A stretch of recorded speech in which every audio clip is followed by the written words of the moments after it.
I'll go ahead and call the Point of the Mountain State Land Authority Board meeting to order. Today is Wednesday, June 10th, 2026. We're here in the beautiful Utah State Capitol and excited to have another great board meeting that we have here. Appreciate everyone that's participating in person and online. This month marks a very significant milestone for the project as we prepare to break ground for phase one.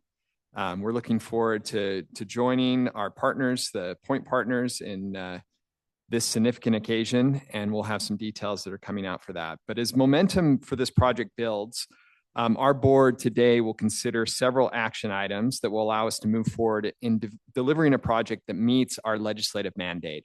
And I thought it would make sense to just remind everyone as we start here, some of those things that are laid out originally in HB 372.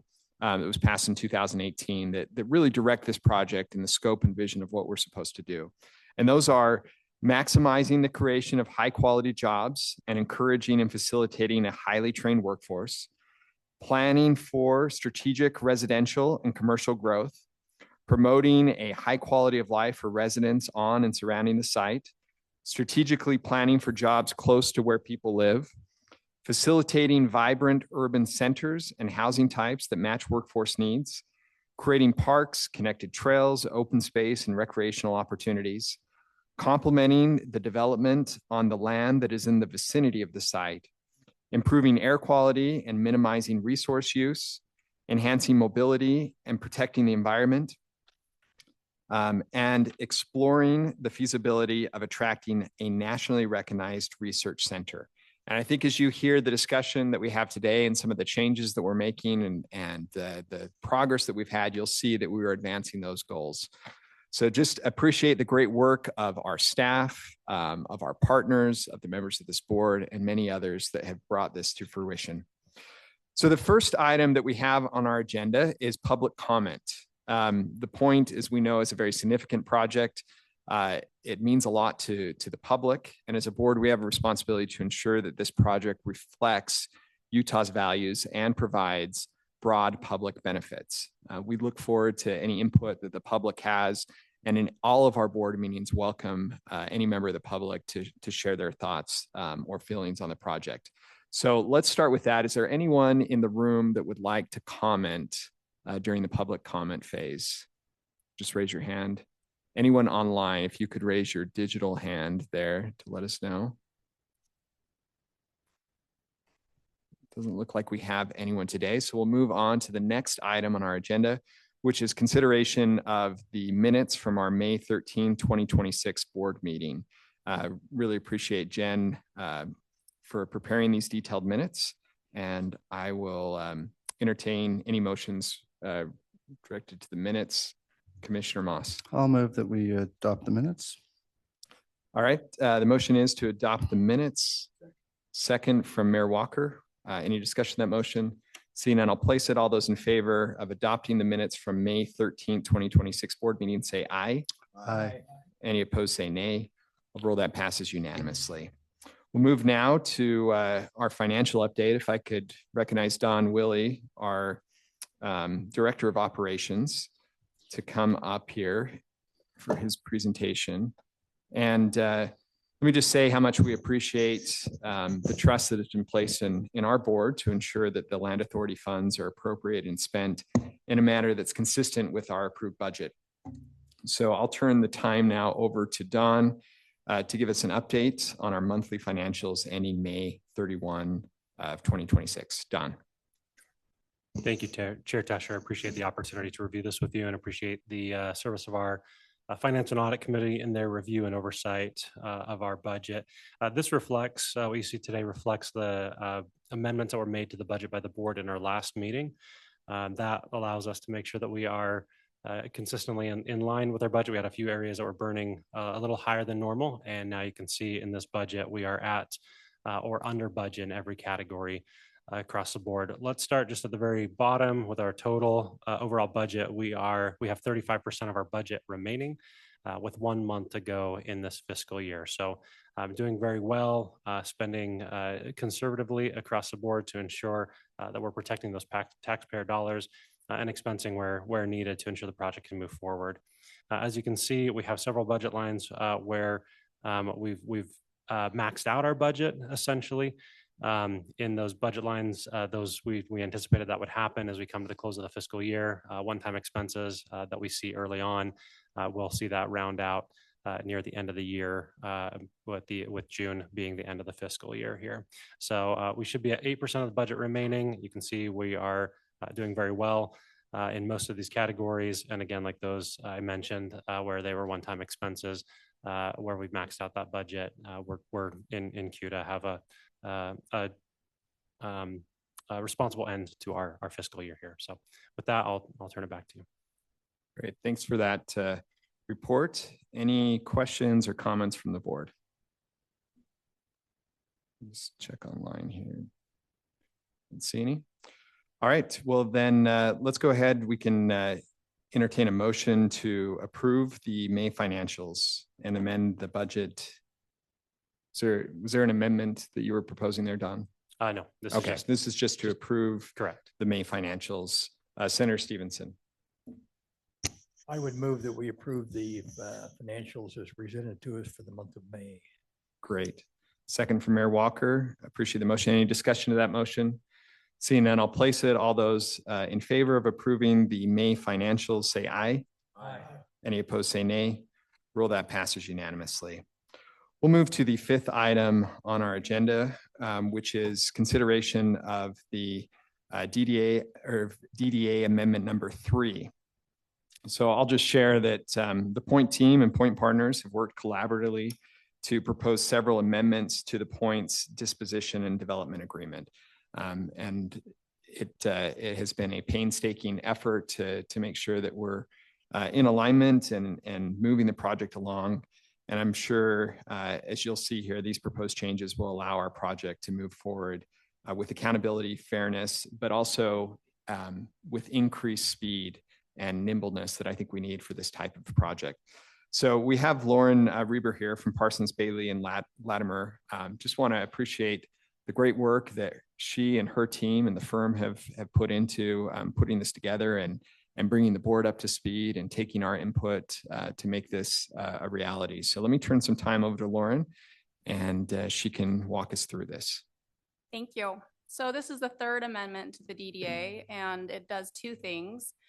First, it creates a medical carve-out area, which allows Palmsla to sell a parcel to the University of Utah for development of a medical campus without going through the sub-campus process. The carve-out area is limited to a list of exclusive medical uses, which uses also apply to the larger project and would only be allowed within the medical carve-out area unless approved by Palmsla. And it only applies to the initial purchaser and its successors and assigns which continue the same use that the initial purchaser starts with. So that's the medical carve-out area. And then the second thing this amendment does is it specifies what amendment process needs to be used to amend the design guidelines. There's a chart attached to this amendment, which delineates what can be done through an administrative amendment process and what must go through the formal DDA amendment process. And I'm happy to answer any questions. All right. Go to the board. Any questions from the board on amendment number 3? Or comments? I'm not seeing any. You must have done a really great job in presenting that. We'll go ahead and entertain a motion to approve the proposed amendments and execute and instruct the co-chairs to execute resolution 2026-02. Mayor Walker. Mr. Chair, I move that we approve the DDA amendment number 3 as presented and direct the chairs to execute the same. Great. Thank you for that motion. Can I get a second? Second from Executive Director Moss. Any discussion of that motion? Seeing none, I'll place the motion. All those in favor of approving the DDA amendment number 3 and instructing the co-chairs to execute resolution 2026-02, say aye. Aye. Any opposed, say nay. Rule that passes unanimously. Thank you. We'll move on to the 6th item on our agenda. And this is a very exciting item. I'll have Carrie Owens, if you want to come forward and take the presenters table there. Just to give a little bit of background on this, for the last several months, the Point staff have been meeting closely with the University of Utah Health to discuss the presence of their healthcare campus at the Point. And with the expected population growth at the Point, both on our site, 600 acres, and in the surrounding communities, the need for a world-class facility to deliver healthcare services to Utahns is extremely important. And so I just want to express extreme appreciation to our attorneys here, the Point staff, Point partners, and the University of Utah Health, as they've been involved in many conversations to get us to where we are today. And exciting to announce that earlier this morning, the University of Utah Board of Trustees approved the agreement that our board will consider today. And to walk through that agreement, we have Carrie Owens here from Parsons, Bailey, and Latimer to give us a little bit of background on the University of Utah purchase sale agreement and answer any questions that we have. So I'll turn the time over to you, Carrie. Thanks, Chairman Tusher.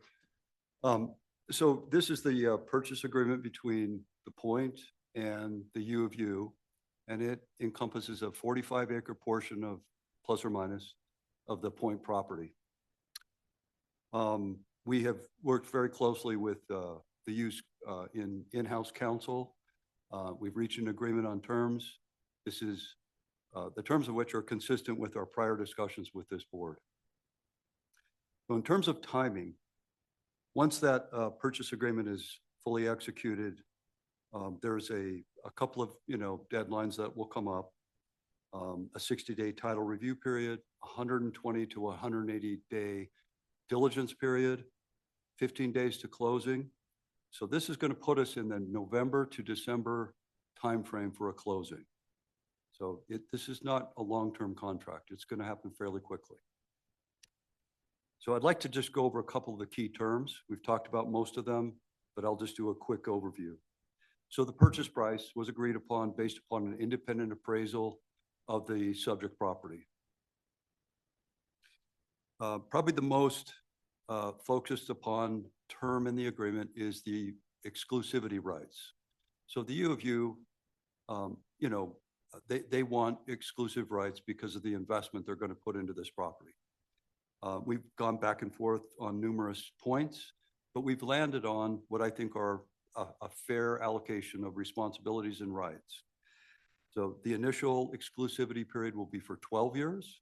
They'll get an automatic extension for an additional 30 years if they meet certain standards for development. And in some, it's a 200,000 square foot medical facility built on site. Then they get that second 30-year automatic extension. Another provision that's unique to this contract is the helicopter operations that the U will need to undertake as part of its facility. So the important point there is the parties agreed that would not impose any height restrictions on development. That was important to our side, so it wouldn't limit development on the balance of the property.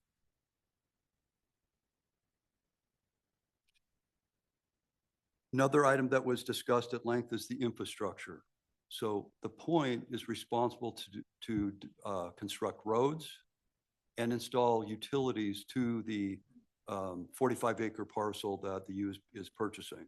This will give them the ability to develop their property on site and connect into the roads and utilities that will be constructed. There are a couple of main ancillary documents that are going to be negotiated during the diligence period. And those include the master declaration of CC&Rs, a development agreement, and potentially another DDA amendment. Most of the key points within those three documents are addressed in the PSA. They just need to be implemented through these various documents. So it's not like we're rehashing terms that we've negotiated. It's just that they need to be implemented in some manner. Another key provision is the Point has a repurchase option. If the U elects at some point to sell part or all of the property, we can repurchase that property. During the initial 10-year period after closing, we can repurchase at the price essentially they paid plus their costs. So that's a really favorable safeguard for the point. The second 10-year period would be for market. So it'd be based upon an appraisal of the property that's subject to being sold, and the point would have the option to repurchase that property. The remainder of the agreement is pretty standard. Terms and conditions are consistent with commercial real estate transactions that we work on, nothing unique or special. It's a pretty fair-handed agreement overall between the parties. So with that, does the board have any questions they'd like to ask? Thanks, Kerry, for that presentation. Let's go to the board members. Any comments or questions? Mayor Walker. Thank you.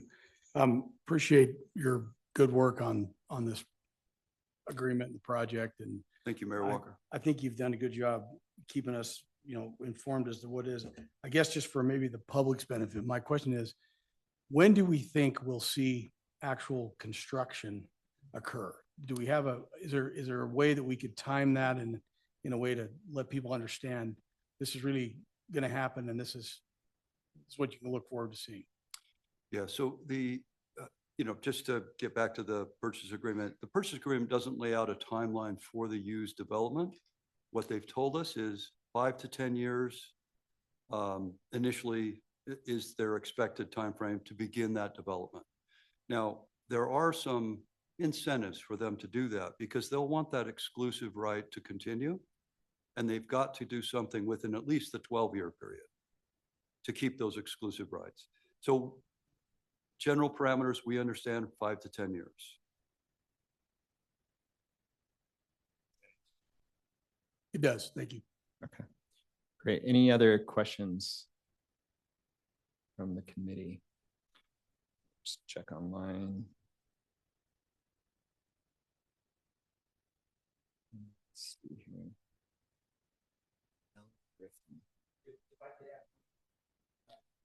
Hang on. Let me turn it back. Go ahead. It's a very, as you can imagine, being the hospital and all the components, it's a complicated building. It's not like an office building. So the design and going through all those processes takes them time on the design side before they can start construction. So I think we keep in mind of what kind of building this is. It's not like we're building a 200,000 square feet of office space. So that has a lot to do with it.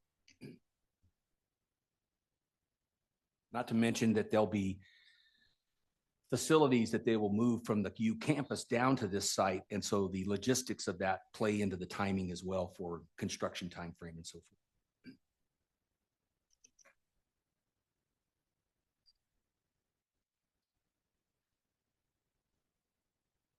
Director Moss. Yeah, my question was just, first of all, I think this is a very exciting project and I think this is necessary. We're very excited for this project. I guess my question would just be in terms of that first building, what that looks like. You said that's in the next 5 to 10 years, but potentially there could be additional things that would come online after that. What are your thoughts? Do you have any ideas around what the future potential opportunities are there? So as we understand it, the U wants to build, a full-scale hospital on site. So that initial part, it's probably will be fleshed out in more detail in the development agreement that we're going to negotiate during the diligence period. And that's one of our goals, is to get a handle on the timing, the scope, and the details associated with the U's development. We've heard some information about, what it will entail, some, basic renderings that were presented to the board, but the details of which we're going to try and get into that development agreement. Thank you.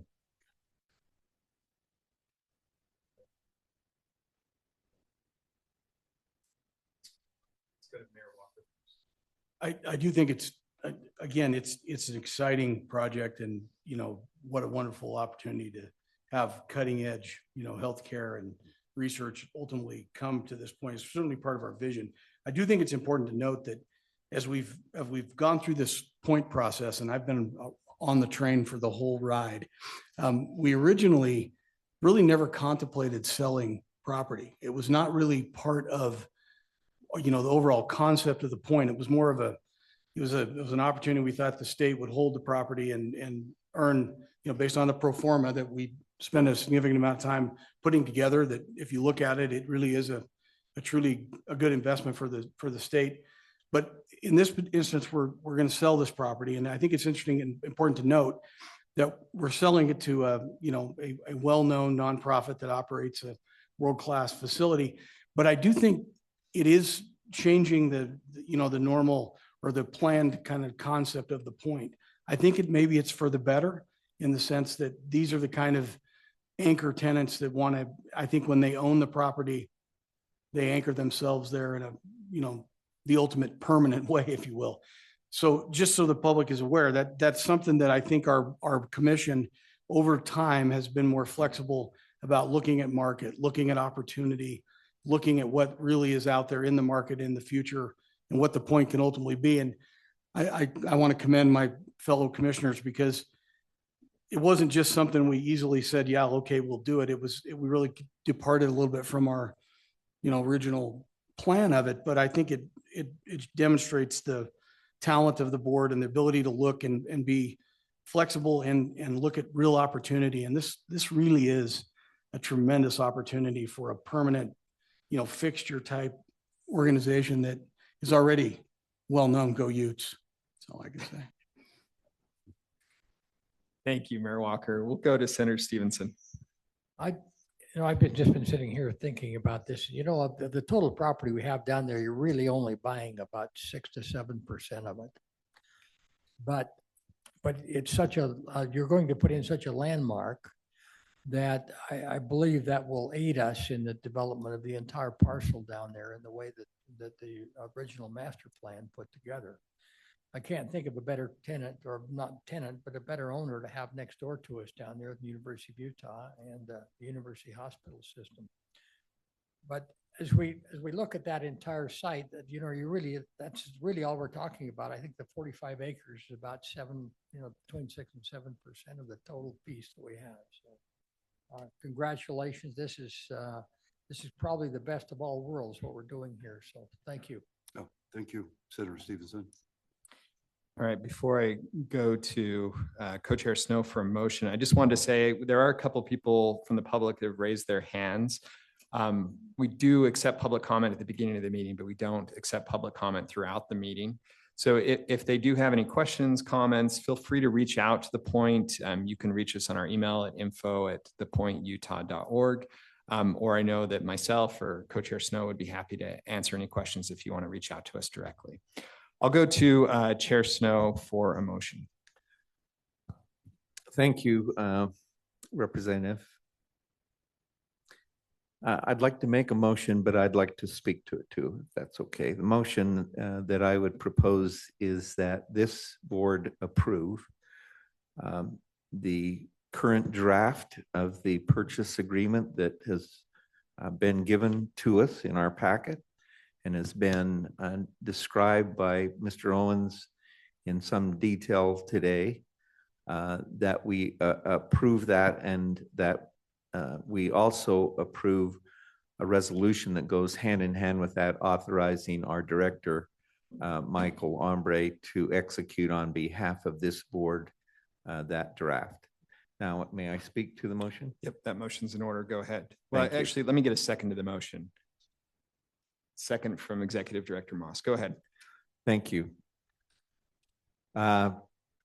This has been a long time coming. This was not a transaction that was put together in a week, in a month, at least 6 or 7 or 8 months that we've been working on this.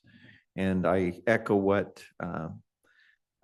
Senator Stevenson has said in terms of that this is a win-win situation, not only for the Point, but also for the state of Utah.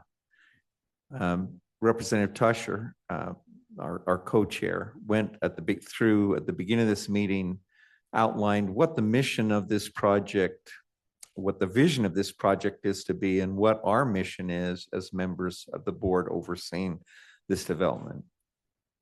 I think this use fits absolutely squarely within that framework of the legislation that was passed creating this commission and also identifying what the vision was for this project.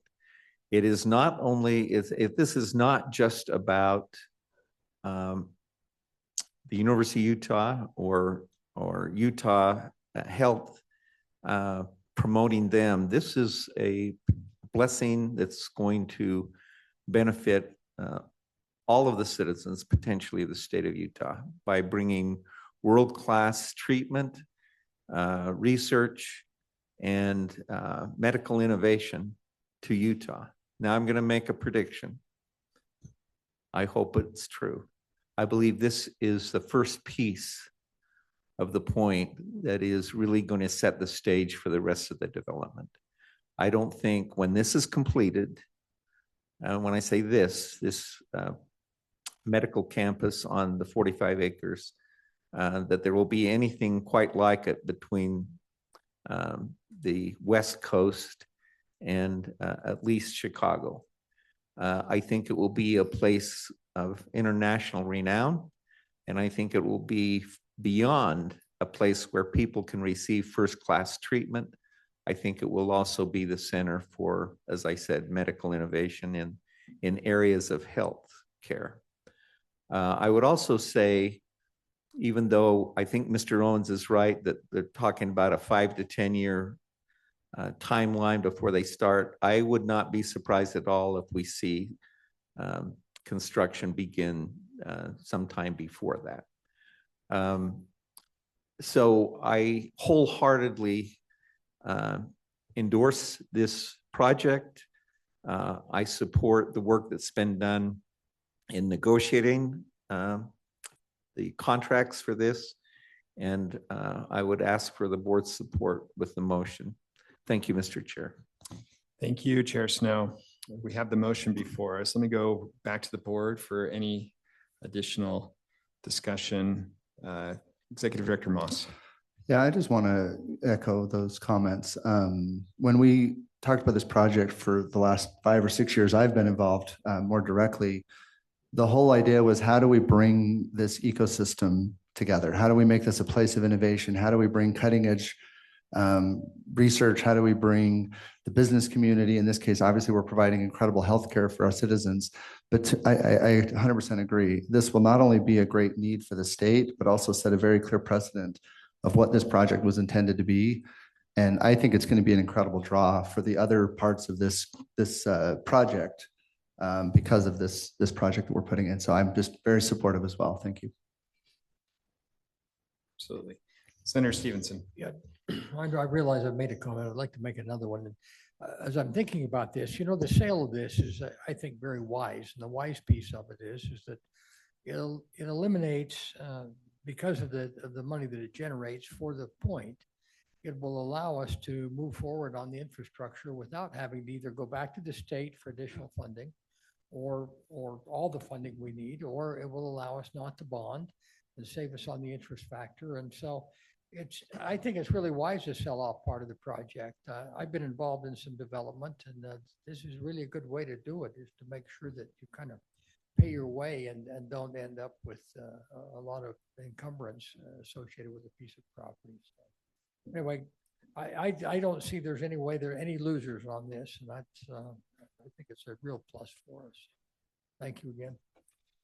Thank you, Senator. Let me just add my comments to the motion. I'm supportive of the motion. As we met initially, as this was just an idea that was being floated, I was so impressed with the leadership from the University of Utah and University of Utah Health on seeing the vision of what the point could be and how this could integrate into the project. And as we talk about the point being a generational investment in the state, this is an anchor to that investment. This is something that is going to provide benefits to the state long after we're on this board even exists, and hopefully for my kids and my grandkids, provide opportunities that we just don't have in the state today.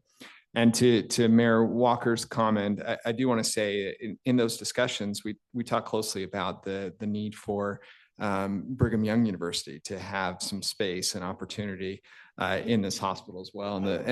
And the U was actually very, very supportive of that. And I appreciate the collaboration there. So I just wanted to make sure that that was on the record. But I'm very excited about this project. I think there's so much potential here, and it really is going to be, as Chair Snow talked about, a hinge point or a spark that is going to move this along and help this to be the success that we all know that the project is going to be.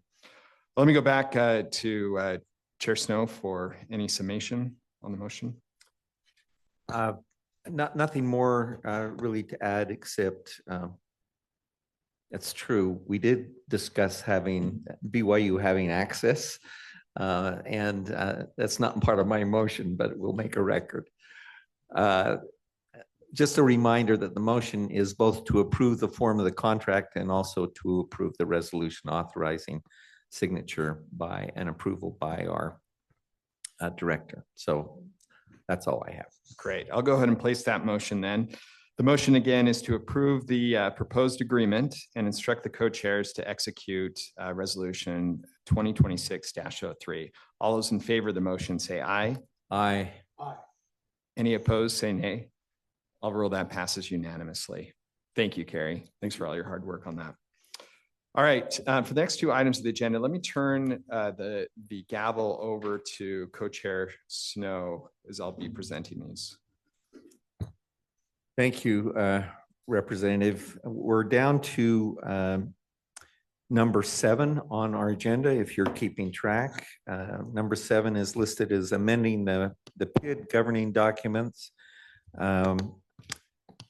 During the 2026 general legislative session, Representative Tusher passed Senate Bill 278, which increases transparency and accountability of our public infrastructure districts in our state through board composition. So with that, I'm going to turn the time to Representative Tusher to maybe add explanation to that and then inform us as to what action needs to be taken. Great. Well, thank you, Chair Snow. And as much as I'd like to take credit for Senate Bill 278, that was actually sponsored by my good friend to the right here, Senator Stevenson. I had the privilege of being the House sponsor on that bill. And though that bill was kind of our annual cleanup of the point and had a number of items, and we've talked about in a previous board meeting that we covered in that bill, one of the things that we changed was trying to ensure that we have a little more control on the state side around public infrastructure districts. And it is a topic of concern. I think across the state, we'll probably see more legislation in the future. But one thing that impacts what we're doing here on the point is that we've said for existing public infrastructure districts that are created by authorities that were created by the state, at least 2 of the members of that PID board need to be appointed from the authority that created the PID in the first place. And so we've worked closely with the point partners on this and the PID board to make sure that we were in alignment. And what you see in the amendment to the PID agreement, PIDs 1 through 9 governing documents, just makes that clear and allows for the board to come back and to appoint those 2 positions that we have. Currently, we have put Director Ombre on the board from this board action. We have 3 members from the point partners team that serve on the PID board, and this opens then up another seat on the PID board for the board to appoint, which would be covered in the next item on the agenda. So with that, Mr. Chair, I'm happy to answer any questions or propose a motion. Thank you. Any questions for our co-chair? Not seeing any light here and no indication from members that join us virtually. We'll just turn the time back to you, Representative, for a motion, if that's okay with you. Yep, absolutely. So my motion then would be to approve the proposed amendments as I've described and it was outlined in our board packet and instruct the co-chairs to execute resolution 2026-05. Thank you. That motion is proper. Any second that, seconded by Mayor Walker. Any discussion to the motion? Not seeing any indication that there is discussion. I will place the motion for a vote. All in favor of the motion to approve the proposed amendment as described by Representative Tusher and instruct the co-chairs to execute resolution 2026-05. Please say aye. Any opposed, say nay. Motion carries unanimously. Next item on the agenda is related. This is titled Resolution Appointing a PID Member. I'm just going to turn the time to you, Chair Tusher, and let you describe what this item is on the agenda and what action we need to take or consider. Great, thank you. As we now have a new opening that we need to appoint on the PID board, we've kind of looked out. Serving on a PID board is not very lucrative. It takes a lot of time. There's no real compensation for it. But we wanted to make sure that we have a strong representative on that board that is representing the interests of the authority itself and the state at whole. And as we looked around to find a qualified candidate for that, the name that kept coming up would be Representative Cal Roberts. And so if I could invite Cal to come up to the presenting table, Mr. Chair. Let me just tell you a little bit about Cal. Cal is a new legislator. He's just finished his second session in the legislature, but has a lot of background and experience in the area. His legislative district covers the Point Project. It also, prior to his service in the legislature, he served 4 years on the Draper City Council, is well aware of the issues that surround Draper and the coordination that we need between the PID board and the city and the land authority. While on the Draper City Council, he served as mayor pro tem, worked with the Chamber of Commerce, Parks, Trails, and Recs. Representative Roberts owns and operates 5 small businesses, employs over 50 people in Salt Lake City and Utah County, and has a great background specializing in venture capital, private equity, commercial real estate, and just has expertise in exactly the types of areas that we need as we are looking to move quickly in developing this project and the work that needs to be done by the Public Infrastructure District supporting the Point. So if I could turn some time, Mr. Chair, over to Representative Roberts to just give a little more background on himself and maybe answer any questions that the board might have about him, and then we could entertain a motion to appoint him. Thank you, Representative. Representative Roberts, the floor is yours. Tell us a little bit about yourself and anything that you'd like to about this opportunity. Oh, well, thank you. And just one clarification. I thought this role was paid. Is it not paid, Representative Tusher? No, I know it's not paid. I appreciate the work that you guys do. At this project, I've been paying attention to this project for years now, sitting on the Draper City Council. I believe it's a generational legacy type project.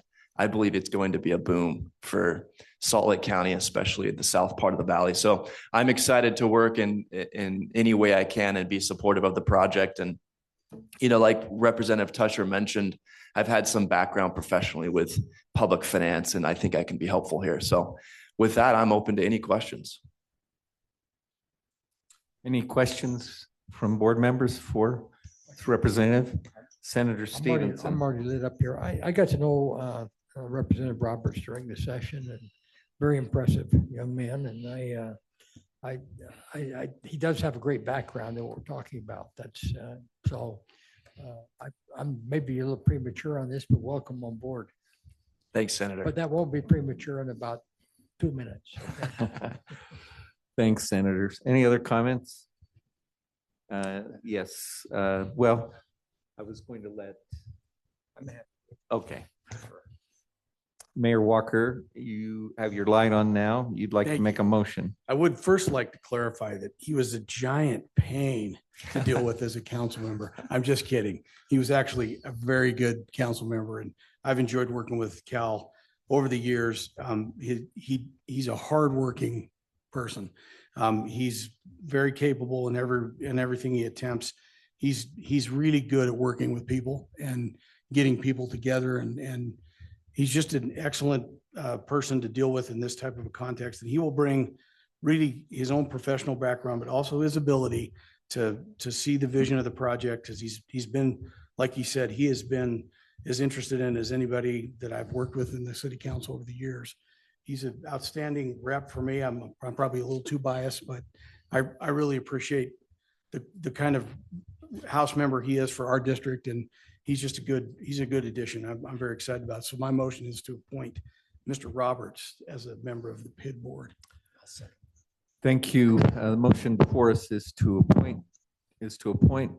Roberts to the PID board. Do I have a second? Second. Second from Representative Tusher. Any discussion of the motion? Can I speak? I was just going to comment after listening to Mayor Walker. I'm wondering if we're not participating in a light form of nepotism. He doesn't have to listen to me anymore. So, yeah. Well, some great things have been said about you, Representative, and so Can I? anticipating a vote, we look forward to having you. So let's go back to Representative Tusher for comment. Yeah, I just wanted to add, before we take this vote, that I think we are really lucky that Representative Roberts is willing to take on this opportunity. As people have seen the hard work that he puts in, his capability in the legislature and elsewhere, his demand on his time is continued to be polled and being asked to serve on different committees and assignments and work on big pieces of legislation.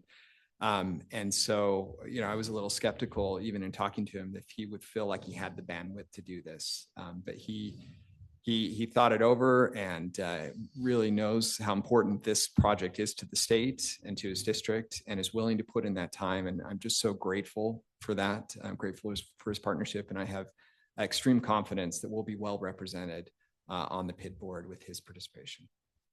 Thank you, Representative, for the statement and also for the second. Motion is properly, I was gonna another add a comment. Yeah, if you don't mind, sorry. We have to all give you some. I was going to say, kudos guys, this is here. nice of you, but you No, I just, tell I my just, wife. yeah, well, no, it's well deserved, Representative Roberts. I'm actually surprised when they just said you've only been here 2 sessions, because you've been in the middle of some of the biggest stuff that's happening in the state. I just want to say I was grateful. Even in his first session, he came up and said, I just want to be involved. I want to do big things. And we hear people say that, but he meant it. And he jumped into some of our biggest challenges in the state. He jumped into housing right away, bringing his expertise, but also his thoughtfulness and being able to bring people together. And I think on some of these issues, there's obviously always going to be some politics involved. I think you do an incredible job of representing the citizens of the state, making sure that their interests are being met, and at the same time bringing the right perspective to be able to move big projects forward. And I'm really grateful for that. So that's all I wanted to add. Thank you. Thank you, Director Moss. I believe now that the motion is properly before the board for considering and for our vote, the motion is that Mr. Roberts be appointed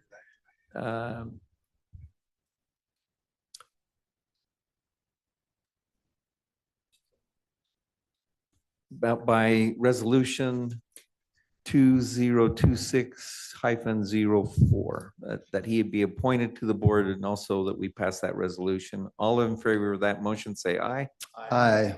Any opposed, say nay.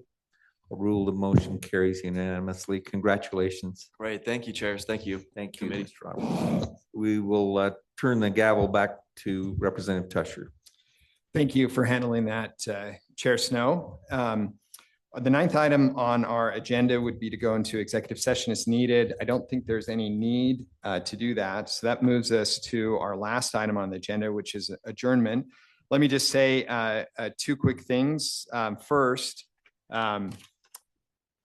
it is just 1 minute before 11 a.m. And I know the last few times, I think we were going into the 1 o'clock hour, and that was with Chair Snow chairing. So maybe in the future, we'll appreciate all the great work. Though we went through this fairly quickly in an hour, this has been hours and hours and months of work to get us to where we are. And just so excited to see the progress on this project. So thank you for everyone that has put that time and effort into this. Our next meeting is scheduled on July 8th, 2026, 10 a.m., same place. And so look forward to continuing to move the project along, and we'll go ahead and open it up for a final motion. Motion to adjourn. Motion is to adjourn. It's non-debatable. It's seconded. All those in favor of adjourning, say aye. Any opposed, say nay. We are adjourned. Thank you.